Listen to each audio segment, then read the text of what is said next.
This is Cruise Radio. Cruise Radio is brought to you in part by tripinsurance.com. Travel insurance done right by the people who know travel insurance. Get a quote today at tripinsurance.com. Broadcasting from the tripinsurance.com studios in Jacksonville, Florida. This is Cruise Radio. Cruise Radio. Hey, how's it going? My name is Doug Parker. Thank you so much for checking out this episode of Cruise Radio, a review of Holland America's Rotterdam this week. Staff writer Richard Sims hanging in the wings with Cruise News. Welcome back, Richard. Well, thanks. Glad to be here. So we're going to do a separate interview with you about the MSC Meraviglia and your yacht club experience. But overall, good cruise for you? Very good cruise. Kicking things off with a story that'll be of interest if you like to book a suite that comes with a hot tub. On the balcony, and we know people who love this. We know people who absolutely live for a hot tub on the balcony.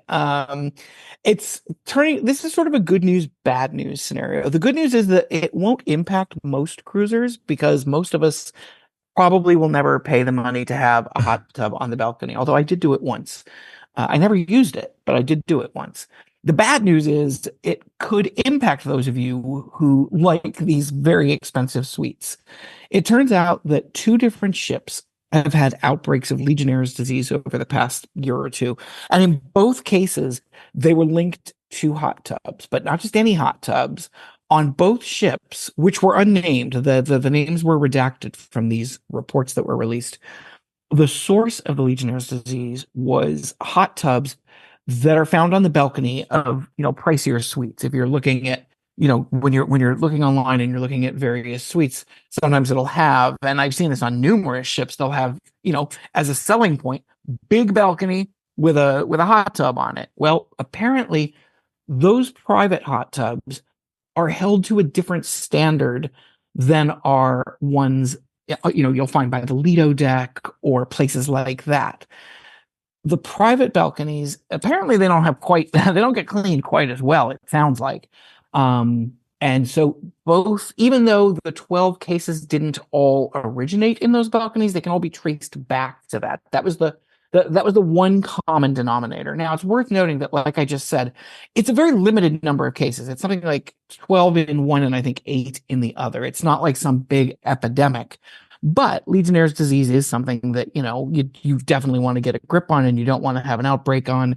There was a resort a year or so ago that had an outbreak, an on-land resort that had an outbreak, and someone actually died. So Legionnaire's disease is not something to be trifled with, but at the same time, this isn't a huge problem because it's, as I said, it's a limited number of people and it's only linked specifically to these types of hot tubs. They are in the process now of kind of taking a closer look at that and saying maybe we need to change the rules and regulations regarding these private hot tubs. I assume they will eventually basically say, yeah, they need to be treated exactly like the ones on the Lido deck. Just because they're used by fewer people doesn't mean that they should have a different standard of care and cleaning. So we'll probably hear more about this in the months ahead.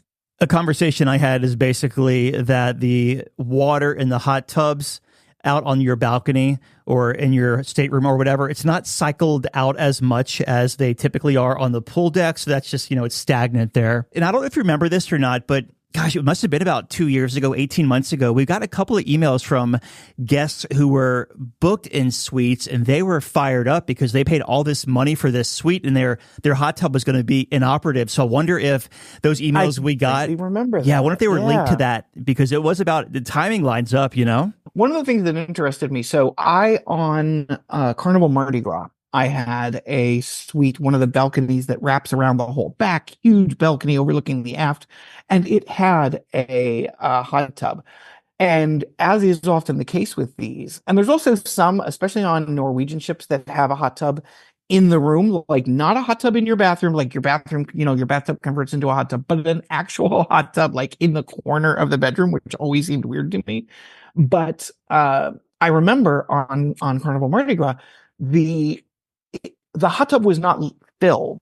You had to request someone to fill it. And I've seen that on some other balconies as well. Yes, they have this hot tub, but it is not like it's just you come back to your room and you're like, hey, I think I'll just jump in the hot tub. You have to actually have it filled when you want to use it in a lot of cases.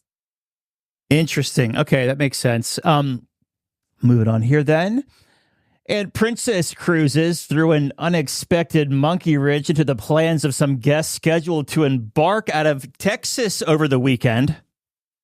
Honestly, it's every cruiser's fear, and we do hear about it happening every now and then. But you fly in, you're all excited, or you drive in, whatever, and you do the smart thing. You get there a couple days early so that you don't have to worry about missing the ship, and you get there and find out that your cruise has been canceled.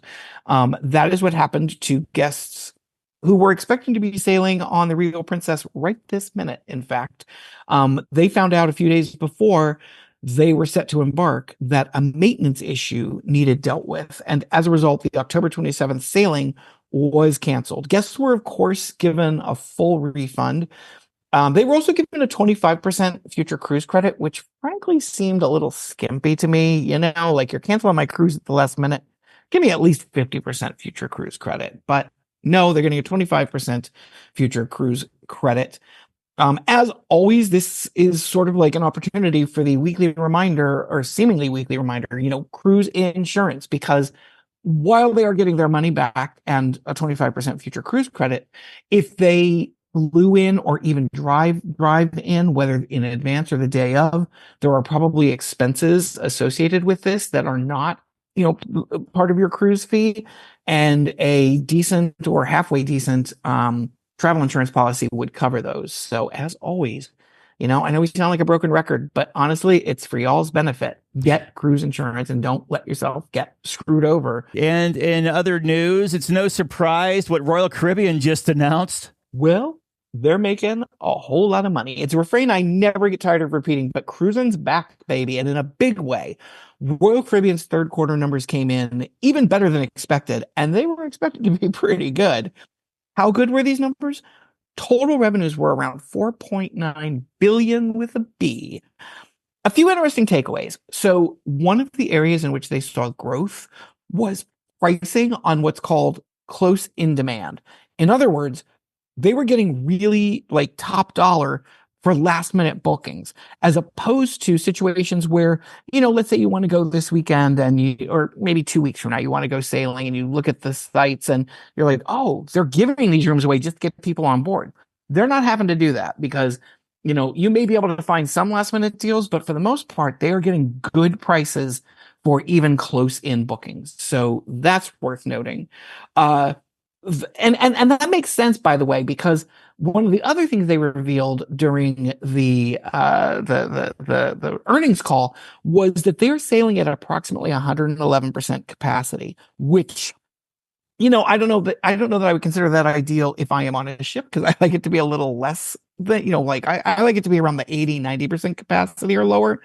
But what it basically means when you hear 111% is that all of the rooms that are supposed to have 2 people in them have 2 people, but some rooms, which can have 2, 4, 5, 6 people, have more than that. So that's how you get to the over 100% capacity. I mean, technically, you could probably sail at 125% capacity or something like that. So anyway, they've got 111% on average capacity. They're also seeing increased onboard revenue, which again isn't surprising because all the lines have been talking about how basically cruisers are getting on board and just throwing money around, whether it's at the casino or because they've got other things to buy on board now, or you're going to more specialty restaurants.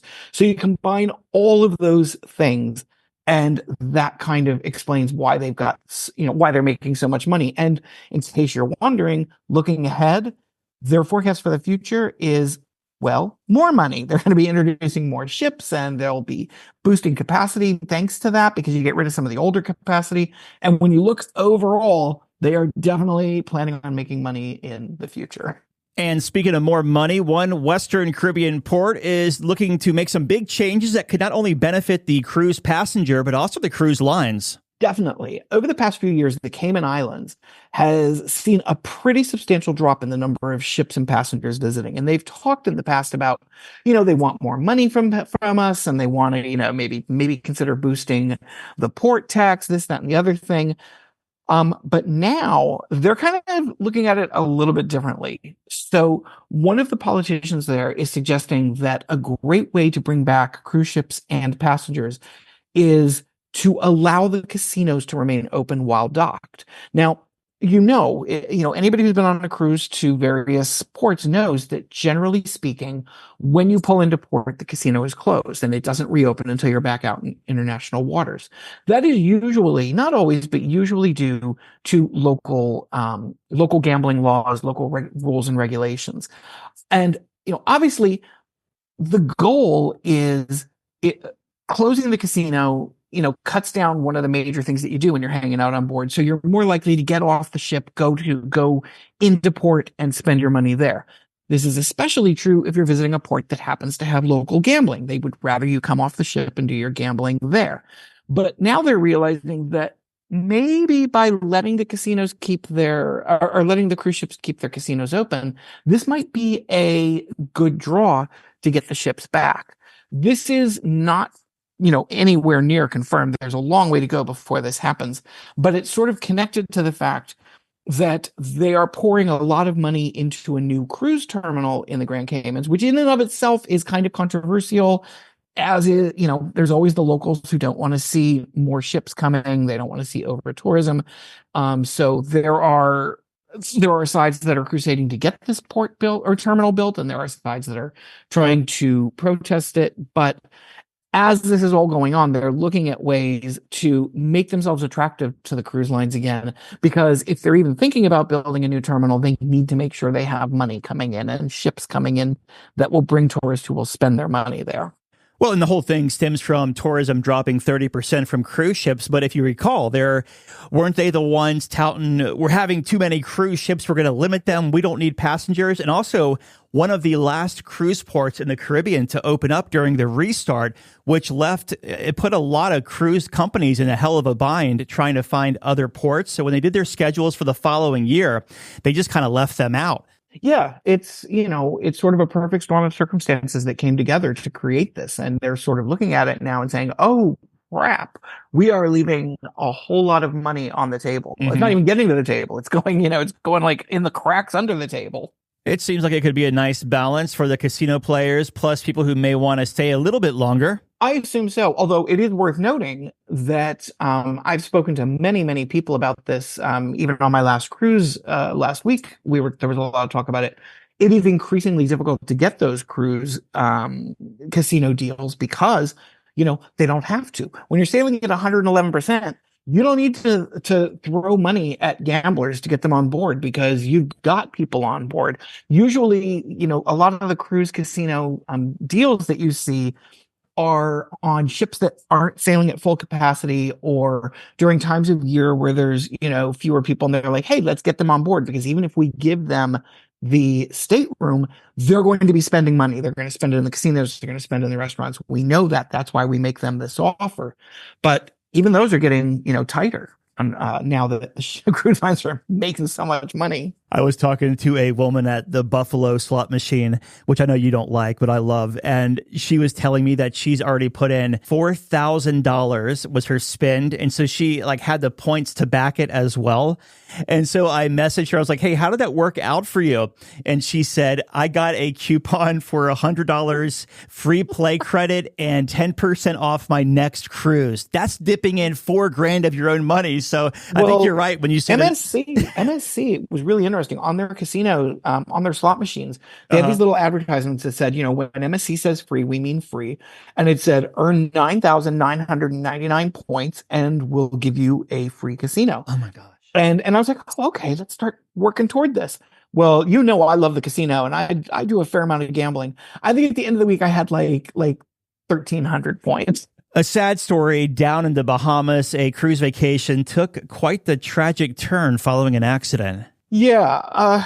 James Darling is a 21-year-old from Chicago. He had arrived in Nassau on a Carnival cruise ship and got off with some friends, and they rented all-terrain vehicles, and they were, doing the whole excursion thing. Unfortunately, the ATV flipped over and it sort of landed on the neck of his friend, James Palmer, who had been riding in the passenger seat. Palmer died.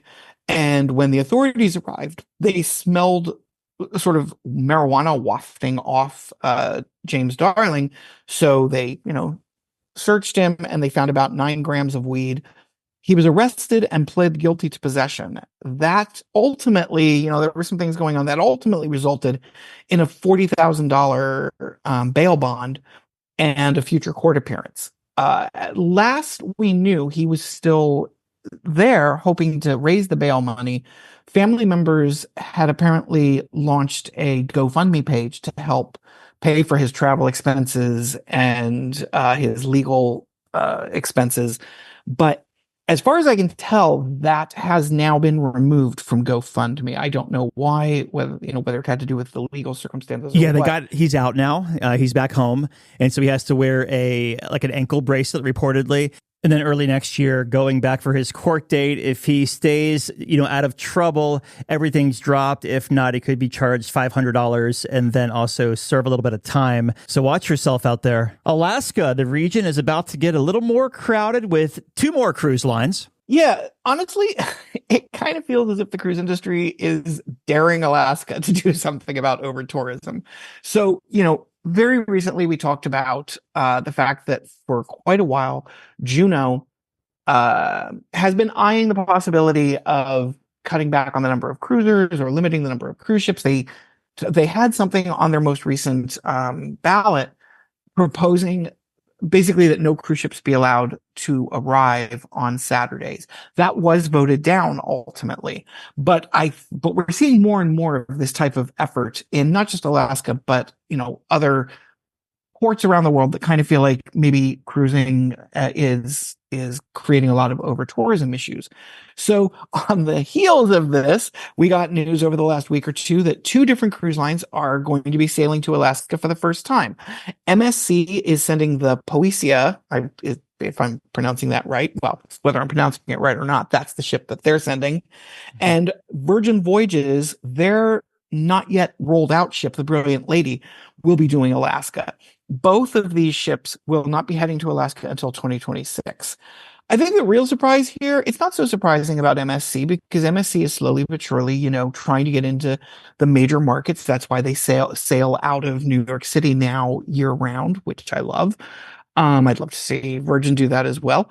But Virgin Voyages is a little bit of a surprise here because Virgin tends to focus on sort of sunny party climates, the Bimini and places like that. So them taking one of their new ships and sending it to Alaska in 2026 is to me a little bit unexpected. And that's sort of what Virgin does, is they're always trying to do, to borrow the phrase from Big Brother's Julie Chen, expect the unexpected.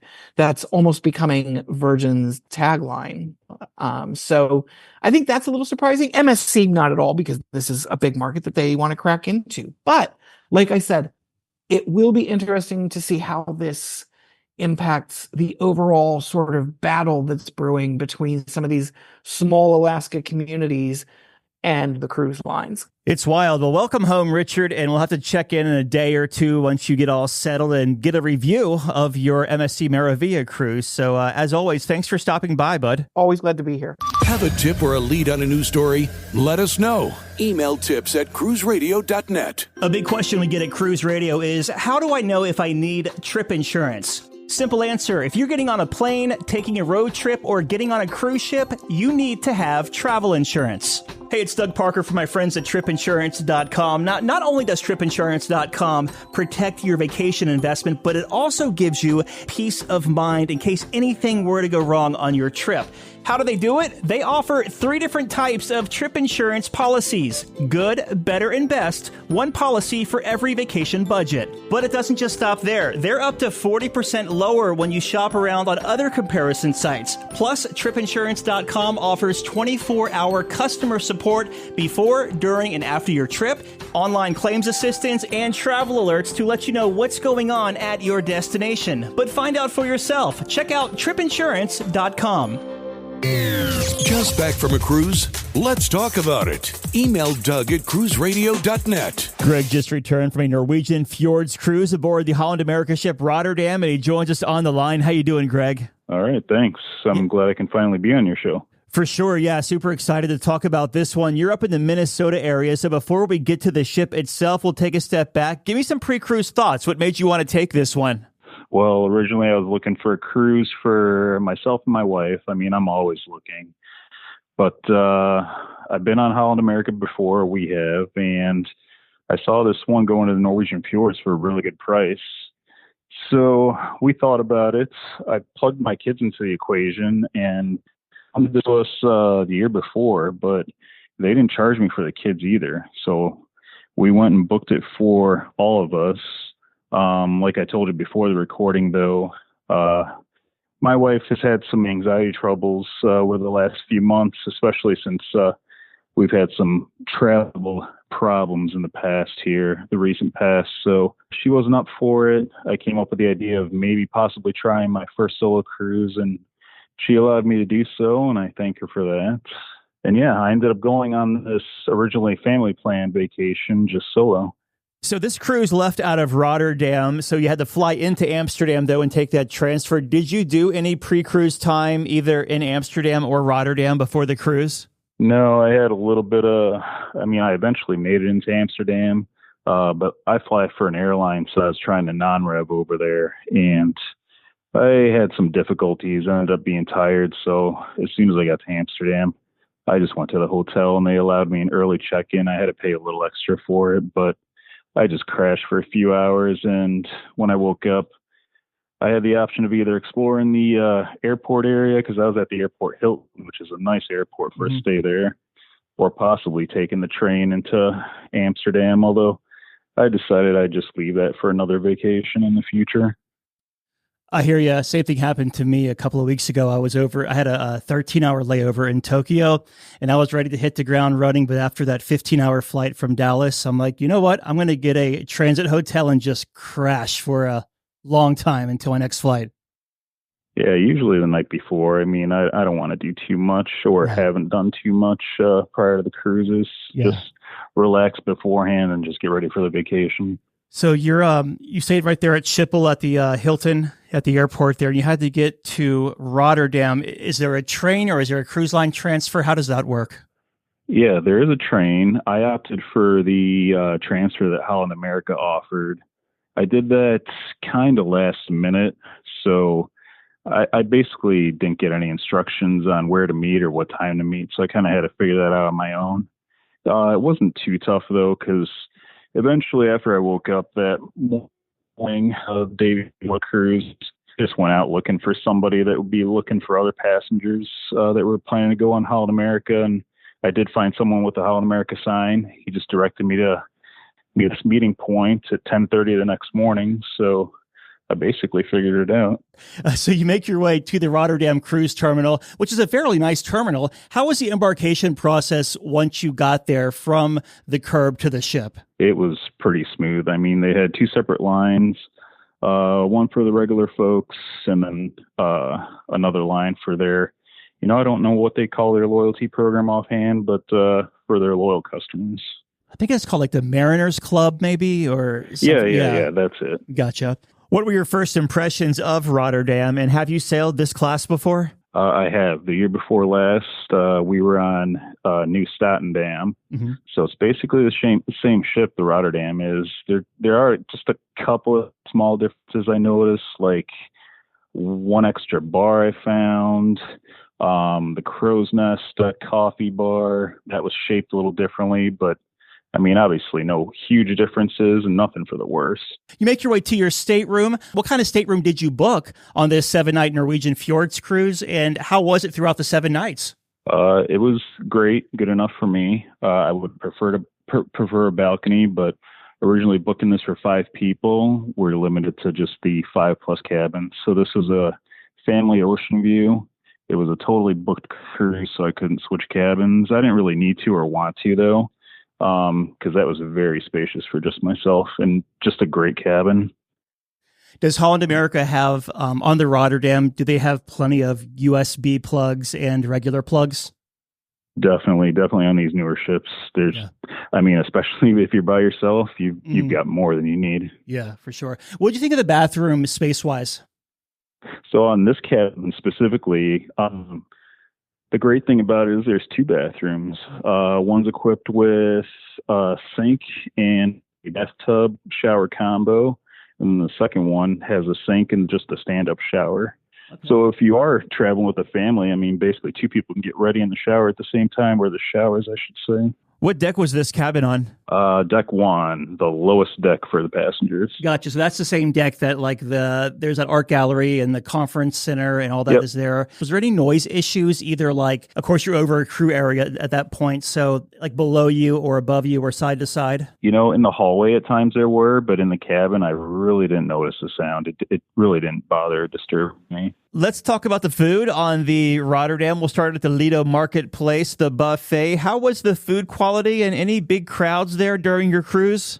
It was pretty much the same exact meal options at the Lido Market they had on this sailing as I experienced previously. Really good food, great options. You're never going to get hungry on a Holland America cruise. They've just got so many options.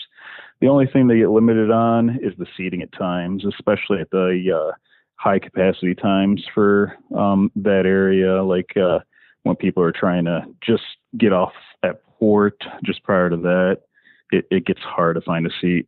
I was going to say I was on one of the sister ships earlier this year, and during the peak time for my Alaska sailing, if you didn't get there at the right time, or I should say if you got there at the wrong time, you had to go find another place around the ship to eat your lunch. Yeah, there were at least a couple of times that I did end up doing that. And then outside of the buffet, you have the dive-in burgers and the New York pizza. Did you dive into any of that? Both are great options. Dive-in I only had a couple of times. I can't remember which days, but probably one of the earlier days for lunch I had a burger. Another later day in the cruise I had a hot dog. So those are really good. It's just there's so many options, Doug. You just don't know what to choose at times. No, I hear you. And also the pizza is solid on there. What'd you think of the pizza? Pizza was great. I only had one this time. I'll tell you what I had a lot, almost every night from that New York deli is their chicken wings. Yeah. I wouldn't say they're the best I've had in my life, but I love chicken wings. Barbecue and chicken wings are probably my favorite food, and they do them pretty well. I've had some pretty bad ones on other cruise lines. Yeah, I agree. And also, it's nice to see a cruise line offering them and not charging. I know Carnival is testing out at the deli area, charging for like 12 wings for $6 maybe, or maybe it's 8 wings for $6, as well as like Royal Caribbean and Playmakers. So comp wings are good. Now that you mentioned it, there are not a lot of extras that Holland charges for, and there's just so many options. I mean, especially at their Dutch cafe, they have so many food and dessert options, although I didn't partake in a lot of that stuff because I got to watch what I eat these days, but just options everywhere. Yeah. It's easy to get sideways there at that Grand Cafe to the Dutch Cafe with those big desserts down there in the showcase. What time dining did you have, and how were your experiences there throughout the week? So I had a 5:00 set dining. Originally, first day I went to reservations to see if I can get a later dining because I was by myself now, and typically that's around the time we eat at home as a family, but me being by myself, I thought, well, maybe I want to go later. So depending on what I'm doing that day, if I'm still in port, maybe I'll come back and have a later dinner. Well, they wouldn't let me switch. They gave me a possibility, a request they put in, although that was never honored, which is fine. I was fine with the 5:00 overall, and they'll hold your reservation for 15 minutes. So I ended up showing up in the dining room almost every night at just before 5:15. Silly question, but can you go straight to your table, or do you have to check in at the podium as the doors open? All I did, Doug, was I just walked into the dining room. They eventually got familiar with me, although they hadn't had my cabin number memorized. So I just had to give them my cabin number basically, and they just sat me. I was just sat at a different table by myself every night. Curious, because you were traveling solo, when it came to eating in the main dining room, did you request a certain table, or were you just like, you know what, sit me wherever you want to as long as you feed me? Personally, I like to go kind of on the outskirts and not be in the middle. Yeah, I'm overall fine sitting anywhere. Yeah. I actually was thinking, well, should I ask them if I can, because I would have probably preferred to have sat with other people that were similar in age or people that I can talk to, but I just never took that step to ask them to go that far for me, and they never offered that either. Gotcha. Maybe they assumed I wanted to sit by myself, but I don't know. I was overall fine by myself. How was the dining time as far as pacing goes? Do you recall like how long it took you from when you sat down to when you left? Yeah, I didn't really keep track of time so well, but I would say dinner was probably 45 minutes to an hour. Okay, that's not bad at all. Was probably my nightly average. Outside of the main dining room and what we've already talked about, any specialty dining or dining packages? Yeah, so first day I got the have it all package, which included one night. I didn't know exactly how it worked, but I knew I wanted that package as far as for the specialty dining. So Tamarind I had in mind. I went up there the first night to see if they had availability the second night of the cruise. They did, and the host there had mentioned that I had the option of either Tamarind or Pinnacle. I don't know if I could have chosen anything else, but Tamarind, like I said, was on my mind, and I did have Tamarind on my second night. Nice. Okay. And great experiences? Yeah. Tamarind, really good food. They allow you to get, I think it was at least an appetizer, entree, maybe it was 2 appetizers, and then a dessert. I finished everything I ordered because I hate wasting food and ordering too much. So I just made sure I try to avoid that happening, and that luckily didn't happen, but it was just great food. Tamarind is amazing. Do you remember what you ordered?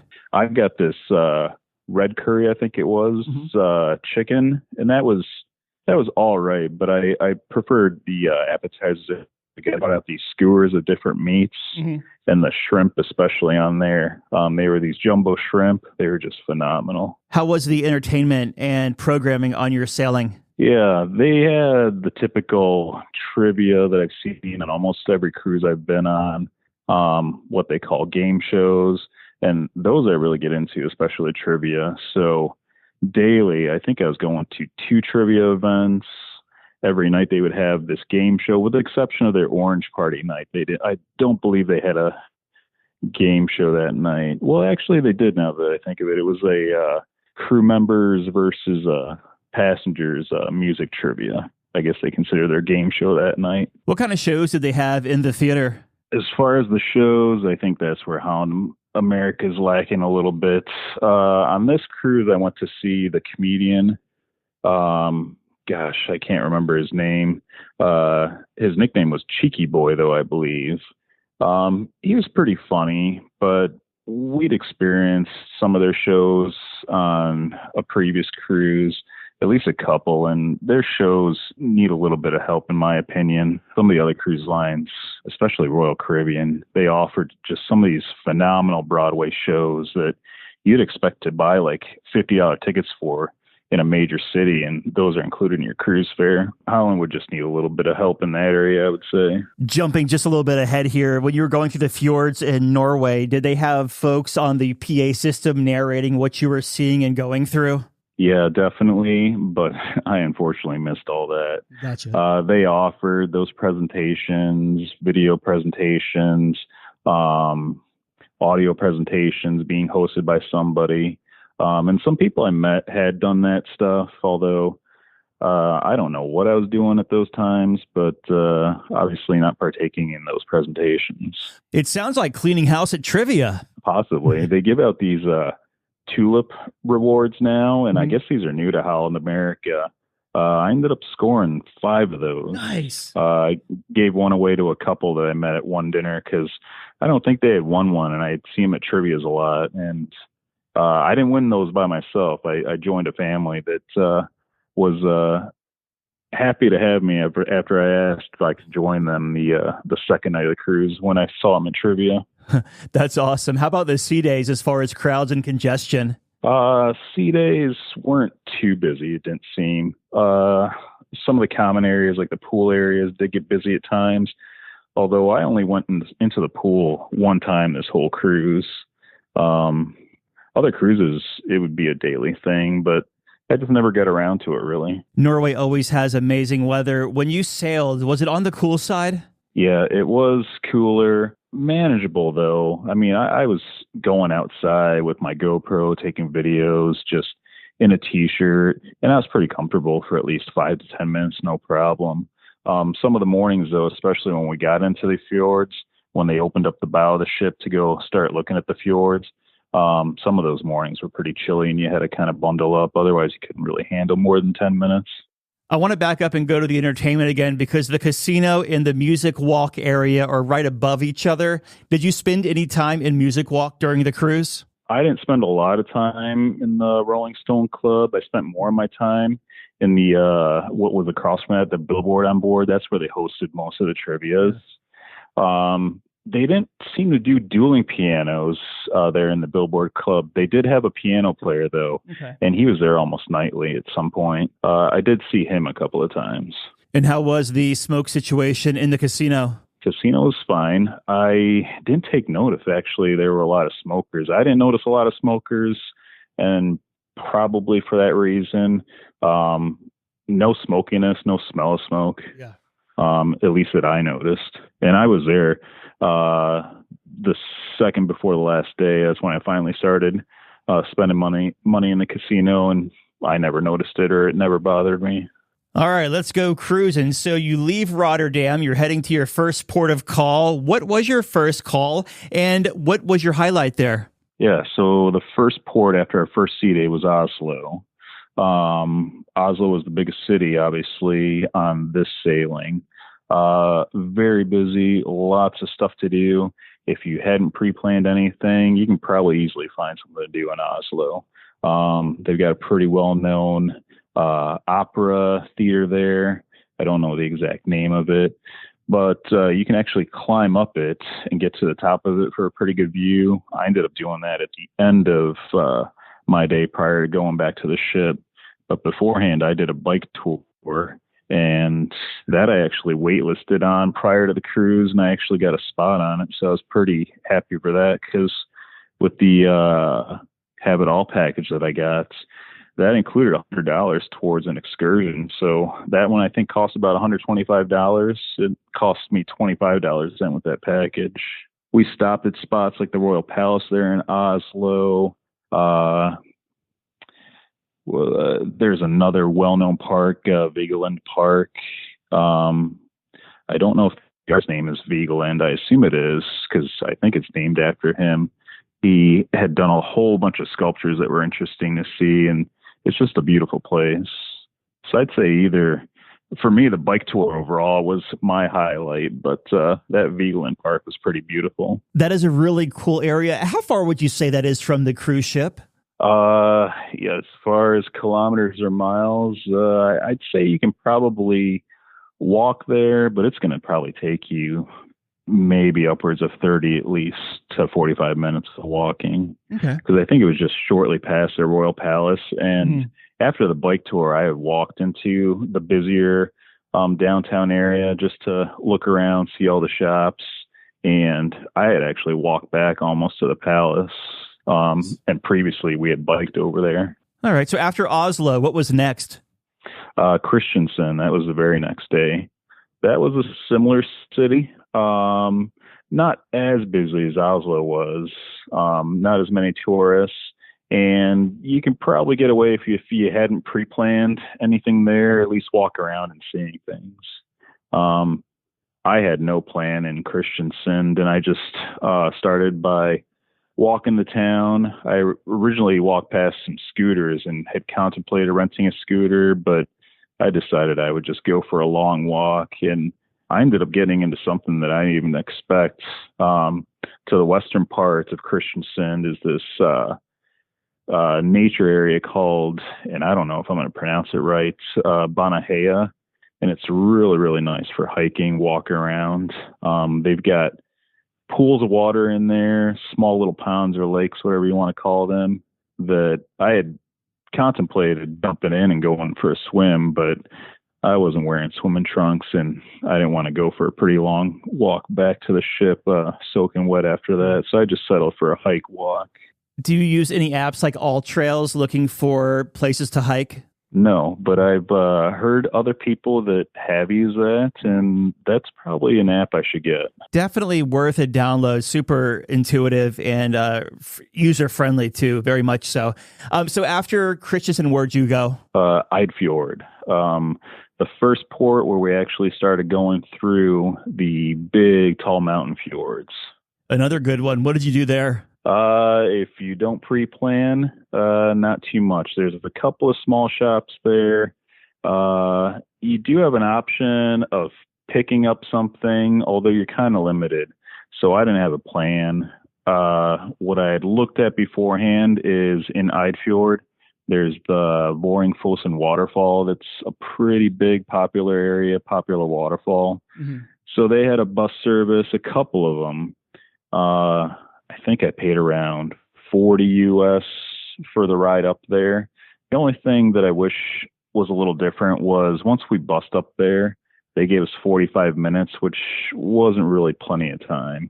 Enough to see the waterfalls, but I would have probably wanted to be there for at least a good hour and a half because I felt like I was in a rush running from one end because there's actually two waterfalls you can get to. I ran to the first one that was on one side, and then I just felt I was limited on time going over to the other one. Gotcha. So that's the only thing I'd change is probably I did notice on the way back there was another bus service that did offer some more time. And I think if I had known that beforehand, I probably would have opted for that longer time over their version. Yeah, there's never enough of that, it seems. How'd you round the cruise out? What port? Last stop was Skjolden, which was a similar town. Not much going on there, just a couple of small shops. There, I just decided to walk the town, see what I could find. Eventually, they've got good signage, and there are things to see. My only problem, just like the other ports, is we eventually have an all-aboard time, which was probably around 2:30 every day. So I eventually had to get back, but I went for a pretty good long walk down one road to take a look at another waterfall. Nice. Although when I got to this waterfall, hiking really wasn't an option unless you really wanted to get wet, but at least you can get a good view of the waterfall. I think it was called, I looked it up on Google Maps prior to talking to you today, Doug. It was the Asafossen waterfall, which is probably close to a 2-mile walk away from the port. Nice. Was it worth the walk? Yeah, the only thing is in the morning when we got there, I would say that's our only, if you consider it bad weather day. It was just kind of lightly drizzling, not terrible. I mean, I didn't even need the umbrella that they had in my room, but I saw a lot of other passengers had grabbed theirs. Eventually that stopped after the first hour after I got off, and the problem after that was when the sun came out, it just got pretty humid, starting to burn all that water off the street. I'm trying to think because I've been to a couple of them over there. Skjolden is the port with a lot of high peaks, correct? Yeah, you might be able to. And I know there were a couple of spots I saw on Google Maps of scenic views. And the only one I made it out to was the one in Christiansand. Yeah. Some of the other ones, to me, just didn't seem like, at the time for myself, worth it to walk out there. But it could be. I mean, if people are into good views, maybe people can take advantage of that. Amsterdam has been pushing back on the cruise industry for a while now. So I have to ask this, though, because I did a sailing leaving Rotterdam and returning to Amsterdam. What port did you return to? No, we went back to Rotterdam. So then I took their bus service again that they offered back to the airport. So you get to Schiphol Airport. Did you have to non-rev back? Yeah. That wasn't too easy for me, but I eventually made it back home to the States. Closing the cruise out with the debark, how was the process, the system, and the ease of debarking in Rotterdam? No problem. I am usually an early morning person, so I got up early. I had planned to probably get off around the 7 to 7:30 in the morning time. And I don't know if I ever checked it, but I'm sure I was probably off by 7:30 in the morning. As a matter of fact, now that I think of it, they said that our bus, we needed to be there at 7:30. So I was probably off about 7:20 or so. Smooth process getting off. I don't know exactly how they do it. I assume they do it by people's flight numbers and they color code everyone. So I think I was pink and I fell into the get off the ship at around the 7:30 o'clock time. How long of a ride is that from the cruise terminal to Schiphol Airport in Amsterdam? say it's about 40 to 45 minutes. Okay. So I know I looked it up on Google Maps, and that's what Google Maps is saying. Yeah, that's not too bad. Very good. Well, looking back at this cruise here, do you have any tips to offer anyone either taking their first Norwegian Fjord cruise or sailing Rotterdam for the first time? Maybe Holland America specifically. I mean, if you're considering all the drink package, internet, possibly doing a shore excursion, I would say look into the get the have it all package, because that on the ship, and I got it on the ship. If I had gotten it prior, it would have been a little cheaper, although they would have charged me and my wife, so I was reluctant to do so prior to the cruise. But on the cruise, it was $455, and just the basic signature drink package, I want to say, Doug, is like almost $400. So for a little bit more, you get the internet, $100 off an excursion. I think it was well worth it, at least for myself. Well, yeah, I'd also probably recommend doing some research, which I wish I did more of, but I was pretty busy prior to the cruise. I did what I could, but I didn't have too much pre-planned stuff, really anything pre-planned in our last two ports, and I kind of wish I did. What was the biggest highlight of the cruise for you? Just experiencing my first solo cruise. I'm glad I got the opportunity and that my wife let me go, but I did miss my family a whole lot. We do have another cruise booked next year here for my kids' spring break, so we're hoping that that's going to go smooth for us. I think it will. I think I just got to probably not cheap it out and try to non-rev on my airline, and I think I'm just going to buy tickets beforehand to put my wife more at ease. Yeah. Final thoughts of Holland America's Rotterdam? I think they're probably my second favorite cruise line right now these days. I think they're a great choice for people. Their pricing, I think, has still kind of stayed at what I consider a very good point. Some of these other cruise lines, and you probably have seen it, Doug, they've really jumped up. I would say skyrocketed in price is what I feel. So if Holland is number 2, who's number 1 for you? Virgin Voyages. And I've done a good amount of cruises for Holland Americas, although one was really a long time ago. But I would say 3 recent ones now, just one Virgin voyage.